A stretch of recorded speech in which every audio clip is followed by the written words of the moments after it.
CM ಸಿದ್ದರಾಮಯ್ಯಗೆ MUDA case ಸಂಕಷ್ಟ. ಇಂದು CBI ತನಿಖೆ ಆದೇಶ ನಿರ್ಧರಿಸಲಿರುವ ಹೈಕೋರ್ಟ್.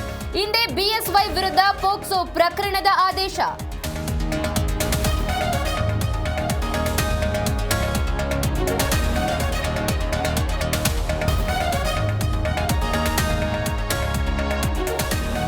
ರಾಜ್ಯ ಕೇಸರಿ ಮನೆಯಲ್ಲಿ ಮುಂದುವರೆದ ಕೆಸರೆರೆಚಾಟ. ತಟಸ್ಥ ಟೀಂ ವಿರುದ್ಧವೂ ಹರಿಹಾಯ್ದ ವಿಜಯೇಂದ್ರ.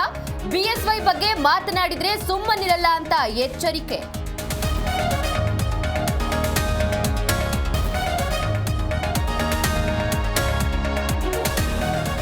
ಬ್ಯಾಂಕ್ ವಂಚನೆ ಕೇಸ್ನಲ್ಲಿ ಕೃಷ್ಣಯ್ಯ ಶೆಟ್ಟಿ ತಪ್ಪಿತಸ್ಥ.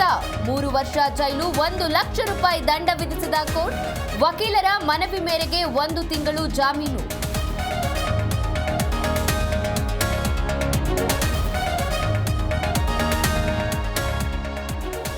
ನಾಳೆ ದೆಹಲಿ ವಿಧಾನಸಭೆ ಚುನಾವಣೆ ಫಲಿತಾಂಶ. ಮತ ಎಣಿಕೆಗೆ ಚುನಾವಣಾ ಆಯೋಗ ಸಕಲ ಸಿದ್ಧತೆ. 70 ಕ್ಷೇತ್ರ 699 ಅಭ್ಯರ್ಥಿಗಳಿಗೆ ಢವಢವ ಶುರು.